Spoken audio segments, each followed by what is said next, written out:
back to the news at 10.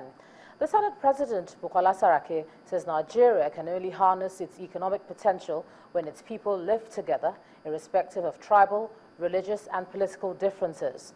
While the Senate President made these comments while hosting members of the Northern Reawakening Forum in Abuja, he explained that the country is blessed with abundant resources, and the only way to ensure their efficient use is for all the geopolitical zones to contribute their quota to the growth of the economy.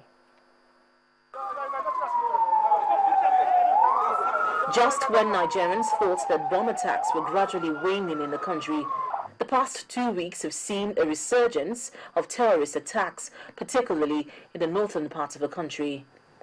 Tuesday's bomb blast in Kaduna is an addition to the tales of terror and senseless killings. No religious group has been exempted from the horror of terrorism, as both churches and mosques have been attacked. The resurgence of the terrorist attacks in the country is on the minds of members of the Northern Reawakening Forum who came to meet with the Senate President. We believe that there should be an interfaith, dialogue that will engender discussion, dialogue, and continuous, engagement amongst people of different faith, people of different ethnic backgrounds in northern Nigeria, with a view to increasing the level of understanding, friendship, camaraderie, and brotherhood amongst people. We are determined that this insecurity, we must bring it to an end. And I believe with the political will and leadership of the President Muhammadu Buhari and the commitment of all of us, I'm sure that we will do that. And I think Nigerians should be rest assured that nobody is going to sleep or stop until we put an end to this, whatever is required. The group also listed some problems confronting the northern part of the country, which they are anxious that the present administration should address. The level of illiteracy in northern Nigeria is very high, and the level of private investment in education is lowest in northern Nigeria. So we advocated for the holding of an education summit, calling together key stakeholders to discuss a very robust way forward, how to get out of the present quagmire in terms of the educational challenges we have in northern Nigeria. There's no doubt about that we must look at the development of northern Nigeria, not only just for the purpose of northern Nigeria. My view is that the unity of a country is better done where every part of that country is contributing equitably to the GDP of that country.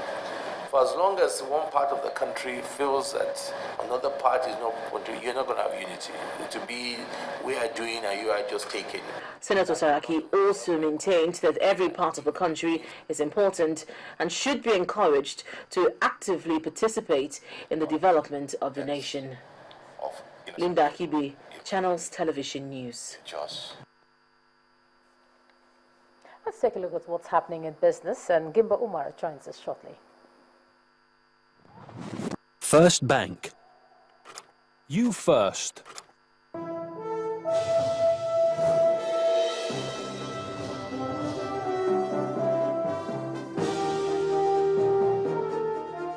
Thanks for joining us for Business News on the News at 10. I am Gimba Umar. Nigeria's Accountant General Ahmed Idris says that the 344.99 billion naira distributed at the Emergency Federation Accounts Allocation meeting held on Monday was not withdrawn from the country's excess crude account. This clarification was contained in a statement issued today from the Office of the Accountant General in reaction to media reports on the disbursements. According to the statement, the funds was paid from the company income tax released by the Nigerian Liquefied Natural Gas, or NLNG. A breakdown of the disbursements shows that 52.68% of the funds was allocated to the federal government. The state government received 92.18 billion naira, while the local governments earned over 71.06 billion naira. The Accountant General adds that the excess crude accounts balance of $2.1 billion remains untouched. President Muhammadu Buhari has ordered the release of the sum of 713.7 billion naira as total bailout package to cushion the arrears of workers' salaries at the federal and state levels. According to the presidency, the package is drawn from the $1.6 billion dividend and $500 million tax paid recently by the Nigeria Liquefied Natural Gas. A part of the intervention arrangement includes an offer of about 300 billion naira soft loan to be made available by the central bank. The package takes effect this week and is expected to clear the backlogs of unpaid salaries in the affected states across Nigeria. Mansard Insurance has now been upgraded to AXA Mansard with a new company logo and a new line of products and services. The services include protection, health, pension, as well as savings and investments. Announcing the brand upgrade in Lagos, the management of the company says that the move is to help their customers retire well.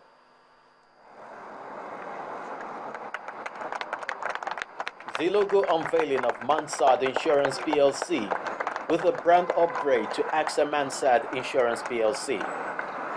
This brand upgrade, the company says, is coming with access to an improved portfolio of products and services for all its customers. The value and the service we give to our customers locally, we combine the local expertise, which Mansard always has, with the global service experience of AXA, combining the two to be able to improve the level and the quality of lifestyle of our customers in the areas of protection as well as investment. Is #1 global brand and #1 insurance company in the world. So this synergy is geared towards ensuring that we have access to global expertise. That will be combined with our local competence to ensure that the customer gets served a lot better than before now. Leveraging AXA's global network of 59 countries on 5 continents, AXA Mansard now offers services and products that better address the needs of its customers. The company also now has a redesigned and upgraded website, www.axamansard.com. And with this synergy between these entities, AXA and Mansard, one can only hope it will offer infinite access to global resources, capacity development, and broader product offering. Internet service provider Main1 has promised to continue to provide reliable, secure and top-speed internet access to Nigerians and beyond with fiber optic.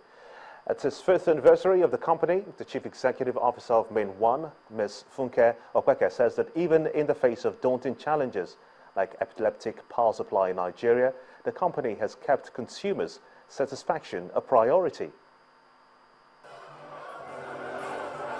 Management and staff of Main1 celebrating the existence of the company in 5 years, a growing terrestrial network and partnerships with global Tier 1 providers.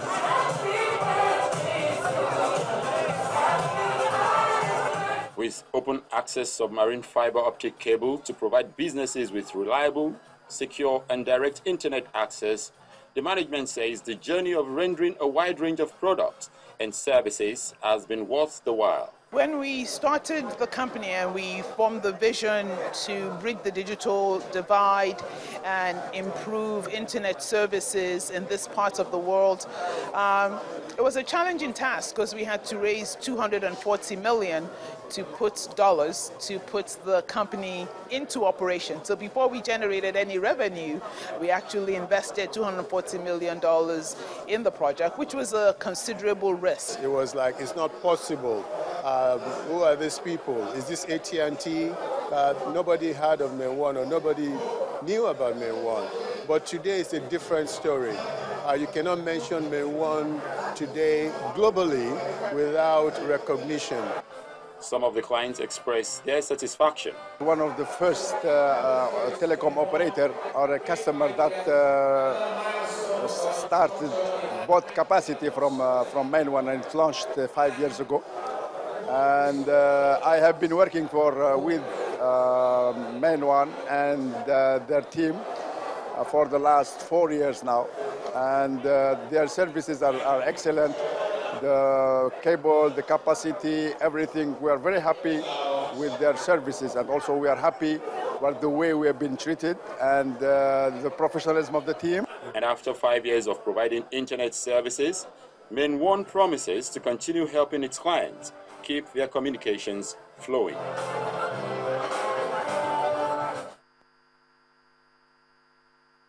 Now, the local bourse continued a further decline as equities shed weight by 0.02%. Temple Ashaju reports.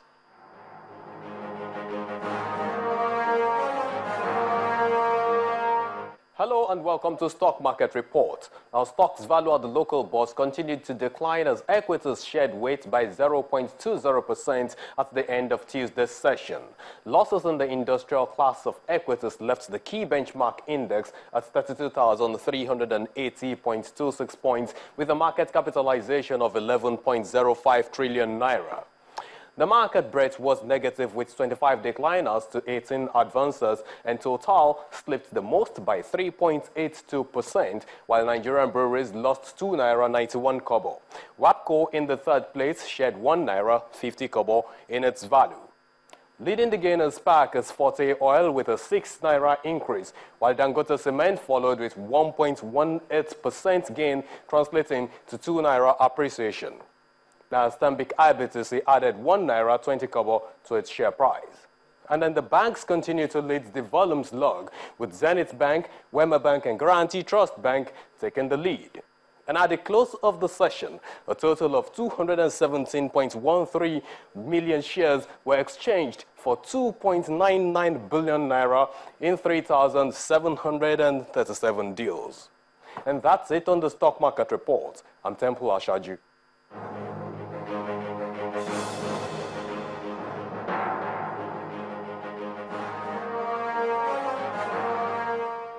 And that's it on Business News on the News at 10. Ijoma will be back with more stories.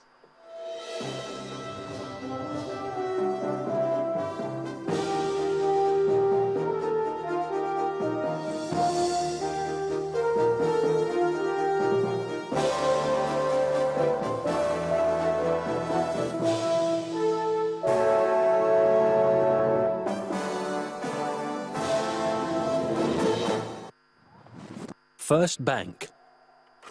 You first. The face-off between Arco Group and Nigeria Ajib Oil Company over the contract for the maintenance of gas turbines and machines at the Kwale and Ibocha plant is continuing in court. Arco Group claims Ajib's attempt to re-award the contract to maintain the gas plant to non-indigenous firms violates the government's local content policy.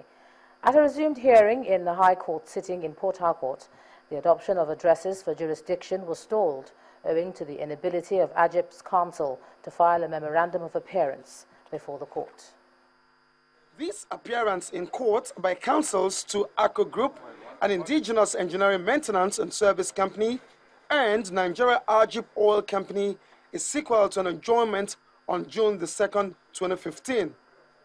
Both counsels are expected today to address Justice Lambo Akabi on issues of preliminary objections. At the end of resumed proceedings, that didn't happen because counsel to Ajib did not file a memorandum of appearance, contrary to the court's ruling a month ago. A senior advocate of Nigeria, Chief Wale Olanikweku, reminded the court that such entry was fundamental and should not be trivialized. Justice Akabi granted his prayers. Once a court of law is seized of a matter, no party is entitled, no party is expected, no party should make an effort or any attempt at all at destroying or doing anything that will negate what order the court will eventually make. Or nobody should do anything at removing the rest or at touching the rest, or at subtracting from the rest. The rest should remain intact until the court finally decides. After judgment, you can talk about it. That's not present. The judge had earlier struck out a preliminary objection raised by Ajib that the court lacked jurisdiction to entertain the suit. It will be recalled that Arco Group and its over 400 Nigerian workforce maintains a gas project, OBOB Kwale plant in the Niger Delta region since 2009.